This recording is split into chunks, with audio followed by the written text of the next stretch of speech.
7 de la mañana con 35 minutos. Gracias por la sintonía. Esto es A Primera Hora a través de Majestad FM.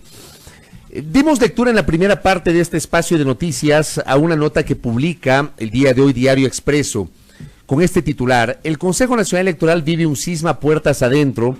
El presupuesto y la conformación de las juntas electorales entran en discusión. A 39 días de las elecciones, las discrepancias se agudizan en el seno del Consejo Nacional Electoral. Da cuenta, pues, de un malestar que ya lo vamos a profundizar por parte de 2 de los 5 consejeros. Nos referimos a el consejero Luis Verde Soto y al ingeniero Enrique Pita, quien además es vicepresidente del Consejo Nacional Electoral y que tiene la gentileza de acompañarnos aquí en nuestra mesa de trabajo. Ingeniero, bienvenido, buenos días. Bienvenido. Gracias, buenos días, a sus órdenes. ¿Hay un cisma, como dice la nota de Expreso?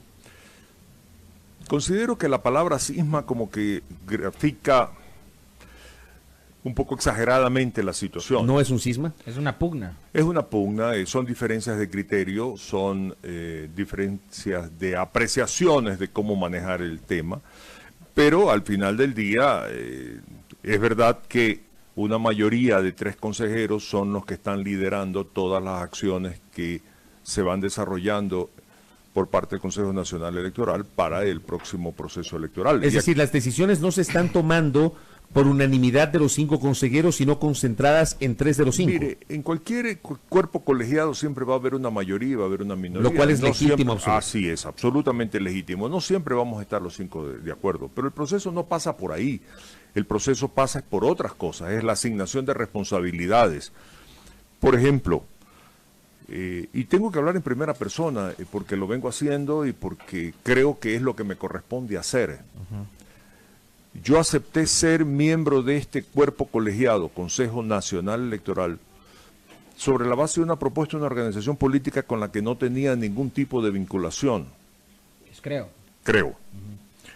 Cuyos dirigentes consideraron que por mi experiencia, por mi honestidad, por mi transparencia, por los años que he estado vinculado con el tema electoral y haber salido sin ningún tipo de complicaciones, yo era para ellos una garantía de que mi participación era buena. Déjeme abrir un paréntesis. Usted tiene experiencia electoral en función de su filiación política en su momento con Izquierda Democrática. Bien, fui durante 6 años representante de la Izquierda Democrática cuando existía el formato de Tribunal Supremo Electoral. Y usted está en Guayas, ¿no? Y yo era en Guayas, siempre he estado en Guayas. Cuando posteriormente se creó esta nueva figura supuestamente despartidizada que se llamaba Consejo Nacional Electoral, hubo un periodo de transición de 3 años que lo presidió Omar Simón. Yo fui director de la delegación de Guayas, pero ya fui designado sin ningún tipo de vinculación. Claro, porque ya los partidos no podían, así es. De acuerdo. Esos son mis 9 años de vinculación. Y para aclarar un poco y señalizar qué significa la experiencia de estar 9 años vinculado con las elecciones en la provincia de Guayas. Guayas tiene el 25% del electorado. Es la provincia... usted habiendo sido director del CNE durante la etapa de Omar Simón, no carga ese estigma, ¿no? Del correísmo. Del correísmo. Bueno, sí. En buena hora, ¿no? Permítame decirle que yo respeto muchísimo y reitero cuantas veces puedo que fue una buena administración. La de Omar Simón. La de Omar Simón. A pesar de todas las cosas. Todo lo que se pueda decir. Yo afirmo sin ningún tipo de recato ni de limitación el hecho que creo que fue una buena administración. Pero volvamos al tema. Participé en esta selección de nuevos miembros del Consejo Nacional Electoral y estoy donde estoy. Considerando que por mi experiencia yo podría aportar con el proceso electoral y la organización de la institución. Lamentablemente eso no ha tenido ningún tipo de significación. Todo lo administrativo, técnico de planificación que tiene que ver con el proceso electoral está concentrado en 3 manos. En las manos de la presidenta, que también aquí quiero referirme al hecho de la expresión que ha sido muy comentada en las últimas 48 horas respecto al hiperpresidencialismo, pero es que es verdad. Juan Carlos Pozo modificó la estructura. Juan Pablo Pozo modificó la estructura del Consejo Nacional Electoral y le hizo presidencialista, de tal manera que todo pasaba por sus decisiones. Los consejeros no somos, sino una especie de esos consejeros nada más. Tenemos incluso dentro del nivel salarial y dentro del reconocimiento, dentro de la estructura de funcionarios públicos, nosotros somos subsecretarios. ¿Pero usted que es vicepresidente del CNE? No tengo nada si no me lo asigna la presidenta. Y como la presidenta no me ha asignado nada, no tengo nada. Por lo tanto, es a la presidenta a la que le corresponde o le correspondía asignar las responsabilidades dentro del proceso electoral de las diferentes instancias. Llámese coordinación de procesos, llámese logística, llámese sistemas, llámese talento humano, administración, lo que sea. Pero esa decisión ha recaído en 3 consejeros, que es lo que relieva y destaca. El consejero Cabrera y la consejera Acero. Así es. Eso como organización del macro CNE. Vamos a lo siguiente, que también es parte de todo este comentario que se está hoy difundiendo públicamente. Convenimos los 5 consejeros en recomendar nombres para la integración de las juntas provinciales electorales. Aquí hago un paréntesis. Las juntas provinciales electorales es un cuerpo desconcentrado que trabaja en cada provincia y que es responsable de primero calificar las candidaturas y posteriormente llevar adelante los escrutinios. Pero el recomendar no significa enviar empleados nuestros, muchachos demandados. Implica poner gente eficiente que pueda desarrollar su trabajo en una forma autónoma, independiente y eficiente. Lo que usted está diciendo en este momento, entonces, vicepresidente, es que cómo se está utilizando esto es para ubicar cuotas políticas. Eso entiendo. Al final del día, si no se pone gente que sabe, que tiene experiencia, que conoce la materia, se está utilizando el CNE como un botín político. Mi estimado amigo, ha visto la luz. Lamentablemente, al final del día, la misma mayoría que existe en el Consejo Nacional Electoral se replica en estas juntas provinciales. Y han llegado al punto en el cual que cuando alguno de estos miembros de esta junta se ha querido salir de esta integración porque ha considerado que las cosas no son correctas o porque considera que puede hacer mejor si se reorganiza internamente la junta, han sido amenazados con ser destituidos si se salen de esta estructura ahí hegemónica que replica lo que funciona en el Consejo Nacional Electoral. Y no tienen recato alguno en plantearlo de esa manera. Lo que pasó en Loja es cierto, la denuncia de Loja. Pero claro, es una orden que les llega por parte de un asesor, de un consejero, consejera, y les dice, tienen que volver a votar para destituir a la presidenta y que haya una nueva estructura. Y claro, se revela gente de la misma cuota de poder que tiene esta mayoría. Y dicen, no puede ser. Y eso se ha replicado en muchas partes. Es eso lo que nosotros cuestionamos. ¿Qué pasó en la provincia del Oro, ingeniero Pita? Porque en el caso del Oro, que no noto que ha sido tan mediatizado, a mí sí me parece escandaloso. En el Oro entiendo que terminó el proceso y tuvieron casi que volver a foja cero. Estimado amigo, yo creo que sí es necesario entrar en el detalle. En el Oro, la Junta Provincial Electoral está integrada de la forma como nosotros lo estamos comentando, como yo lo estoy comentando en este momento. Una persona, miembro de esta Junta Provincial Electoral, mujer, tomó todas las listas del Partido Social Cristiano y la noche del 23 o 24 de diciembre se quedó trabajando hasta la madrugada y procedió a calificarlas ella por sí mismo, sola, sin ningún tipo de consulta ni de participación de los otros miembros de la Junta Provincial Electoral. Y no solamente la calificó, por supuesto, con el apoyo del secretario y con el apoyo del director de la delegación, porque también tienen que participar a través del apoyo de los representantes de las organizaciones políticas internas, de la institución, etc. Califica, emite la resolución, hace parecer como que la Junta se había reunido y la notifica y le eleva. Cuando las organizaciones políticas se dan cuenta que no había pasado por el proceso de ser notificadas para dar la oportunidad de ser impugnadas, etcétera, etcétera, y los otros miembros, como corresponde, y los otros miembros de la Junta Provincial se dan cuenta, es donde se arma todo el lío. Pero mire el tiempo que nos hemos... Perdón, antes de eso, Cuando vamos al Oro, yo estuve ahí acompañando a la presidenta y estuvo también el consejero Cabrera, y hubo toda esta manifestación de las organizaciones políticas quejándose de esta absoluta irregularidad, de este horror que se había cometido.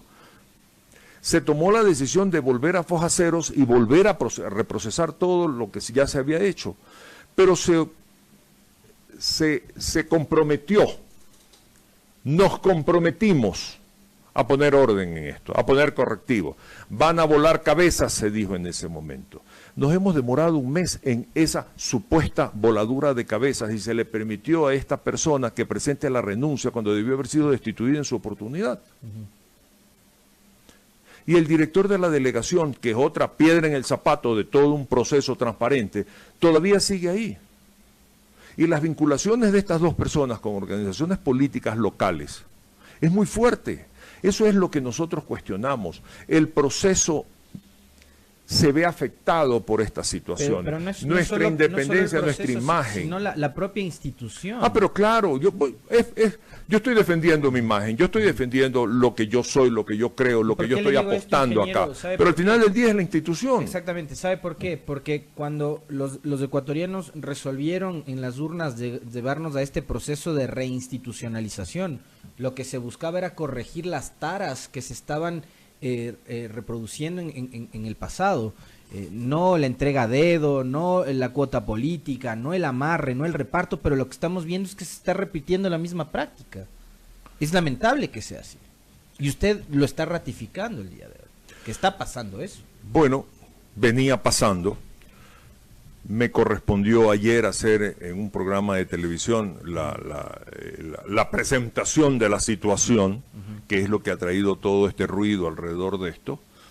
Y yo no lo he hecho sino exclusivamente, y lo confieso aquí ante ustedes, ante la ciudadanía, ante sus escuchas, lo hago por dos razones. Uno, por salvar mi responsabilidad.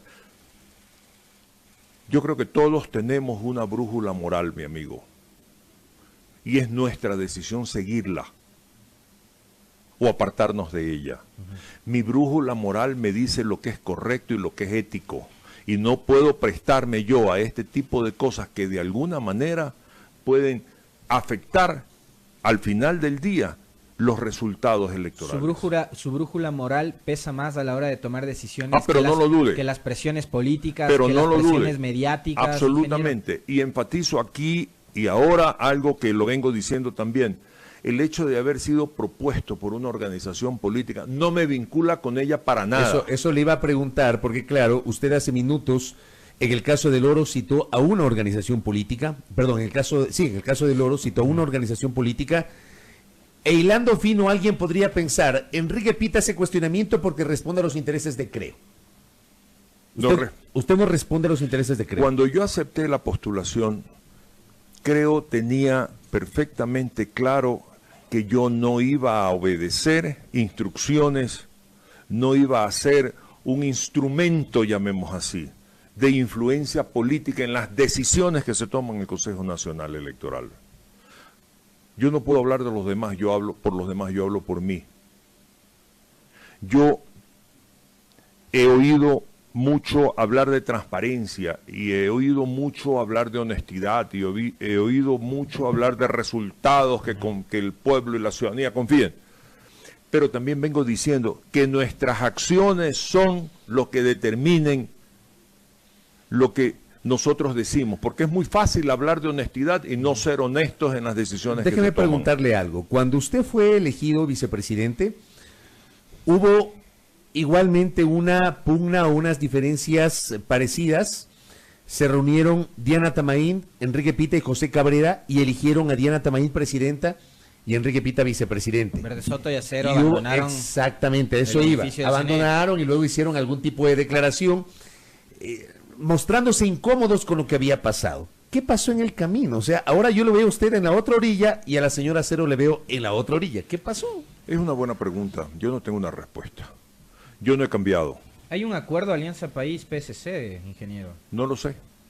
Yo no puedo afirmar lo que no conozco, yo puedo afirmar lo que están haciendo personas que están en este momento al frente del Consejo Nacional Electoral. No sé si existen organizaciones políticas que estén presionando y determinando su quehacer y sus decisiones.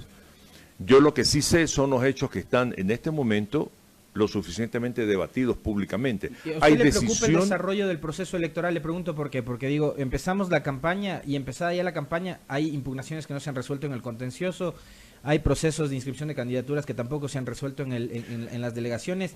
Hay un sistema de... O sea, no sabemos si es que la campaña se está monitoreando o no. Todo usted eso... hizo una declaración también sobre la cual quisiera que se refiera a que la reducción del presupuesto para las elecciones no fue una decisión técnica, sino que fue una decisión tomada al ojo por también las presiones mediáticas del tema de la austeridad y demás, y que pueden poner en riesgo el proceso electoral. Todo eso es consecuencia, la primera parte de su pregunta, todo eso es consecuencia de decisiones que se están tomando aisladas de la experiencia, no solamente de un consejero que ha pasado muchos años vinculado con este tipo de actividades, sino que también se han prescindido de funcionarios de carrera y gente que ha trabajado en procesos y se está improvisando muchísimo con personas nuevas que se están vinculando en las diferentes áreas de responsabilidad del Consejo Nacional Electoral, que no tienen tampoco la experiencia para enfrentarse a este gran desafío, primero. Segundo, efectivamente yo fui parte del grupo que decidió, de los tres que decidimos que la señora Atamaín fuera presidenta, sin ningún tipo de exigencia o de cuota o de contraparte posible. No existió. Yo debo confesar aquí y ahora que fui muy ingenuo en ese momento respecto a creer que ese Consejo Nacional no necesitaba establecer previamente cuotas o áreas de responsabilidad porque íbamos a trabajar obedeciendo a lo que la ciudadanía estaba esperando. Transparencia, eficiencia, no vinculación con organizaciones políticas. Tercero, respecto al tema presupuestario, yo reafirmo lo que dije ayer. El transitorio, el Consejo Nacional Electoral Transitorio... Redujo el presupuesto. Redujo el presupuesto. A 99 millones de dólares. A 99 millones. Y con mucha satisfacción, con mucho ruido, mucha presentó también, ¿no? que habían rebajado. Creo que de 129 a 99 me parece que era. Por supuesto que ahora veo tweets de la señora expresidenta del Consejo Nacional Electoral, donde dice, yo tenía razón, miren lo que hicieron, ahí está lo que están diciendo. Pero yo tengo que afirmar sobre hechos que son reales. Yo no estoy hablando a favor o en contra de nadie, sino hechos reales. El haber rebajado con ningún tipo de base técnica a 99 millones, hay áreas que sí creo que en este momento son muy sensibles respecto al tema del recurso económico disponible. Mencionaba uno, capacitación, por ejemplo. Los capacitadores tenían un sueldo de cerca de $1.500, $1.600. El capacitador es un hombre, una persona, hombre, es un mujer, profesional. Es un profesional, es una persona que debe tener las habilidades para poder ir a capacitar. Pero adicionalmente con ese sueldo tiene que desplazarse. Es decir, permítame hablar de Guayas, porque capaz que mi conocimiento de la geografía del Pichincha no es tan bueno y puedo equivocarme, pero si está en Guayas tiene que irse al Empalme, tiene que irse a Isidro Ayora, por su propia su propia cuenta y riesgo. 2 horas hasta Balsar. Bueno, pero por su propia cuenta y riesgo, llevando él mismo el kit electoral. Pero claro, cuando usted tiene un sueldo de esa naturaleza, usted puede decir, bueno, me cuesta, capaz que me quedo durmiendo allá y me cuesta $20 y con eso yo tengo un buen ingreso. Pero fue rebajado a cerca de $900, pues. Es imposible encontrar gente, se pueden encontrar personas que están dispuestas, pero obviamente dentro de sus limitaciones económicas ya no les resulta interesante el trabajo. Eso hablando de capacitación. El número de embaladores, que se llaman, que es la persona que carga los kits en las diferentes, de las delegaciones, cuando van a bodega, cuando salen de bodegas para el proceso de reconteo, etcétera, se rebajó sensiblemente y hoy día el kit pesa 50 libras. 50 libras, mi amigo, 23 kilos. Usted sabe lo que se requiere para mover desde la bodega al sitio donde va a ser el proceso de reconteo, volver con la caja o cuando están regresando para ser archivados, etcétera. se necesita más gente. El número ha sido reducido dramáticamente. Y el presupuesto para el proceso de reconteo, que a mi criterio va a ser muy intenso, por supuesto se ha graficado la expresión que yo dije en algún momento y en verdad lo dije muy coloquialmente, es muy grave, ya no me acuerdo qué fue lo que me pusieron, pero algo así como me espanta lo que se viene.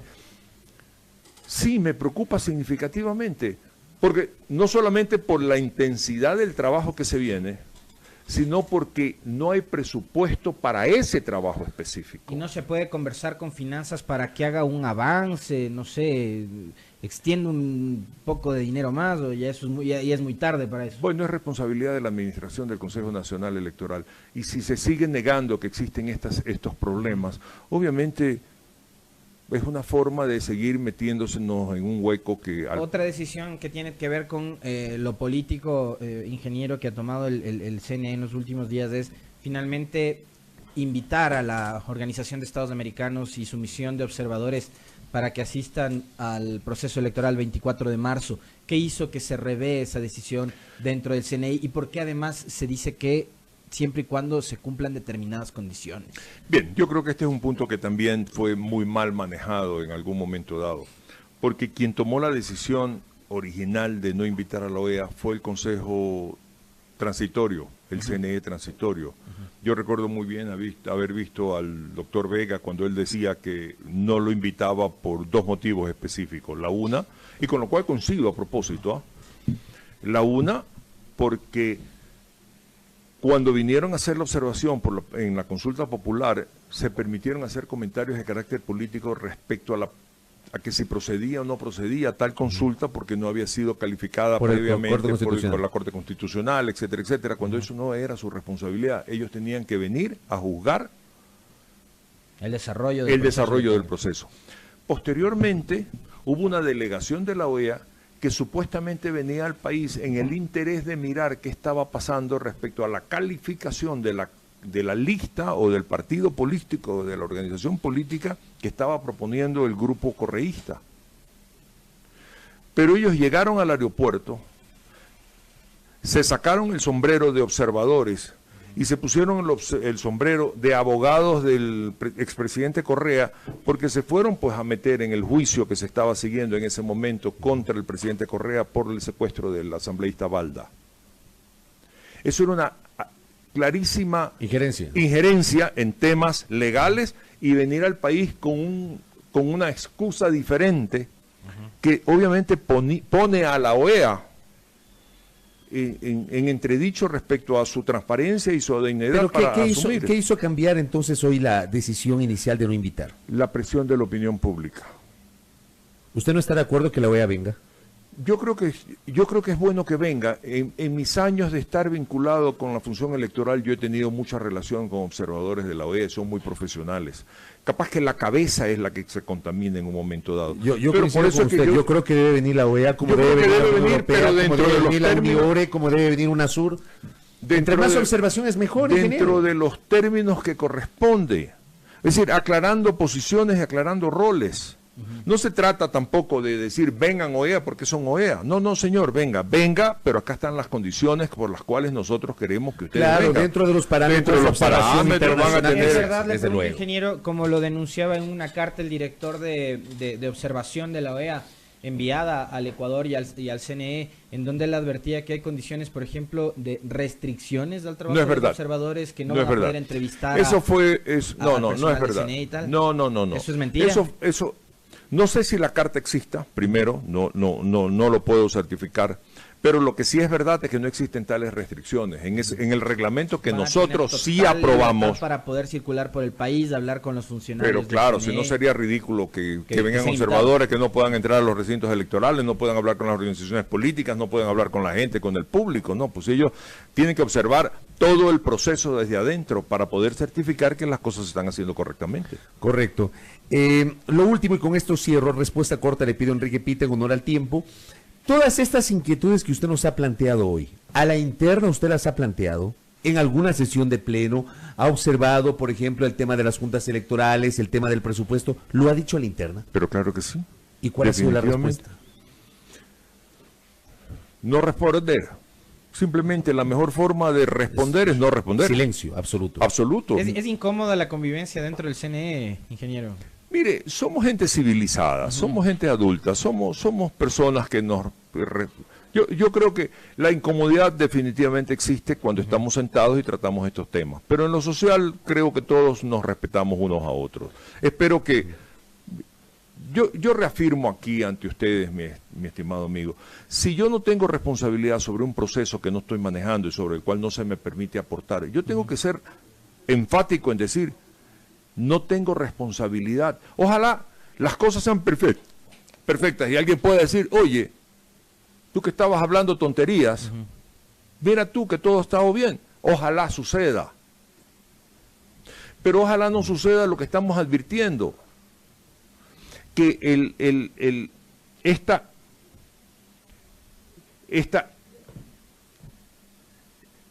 participación o esta, de alguna manera,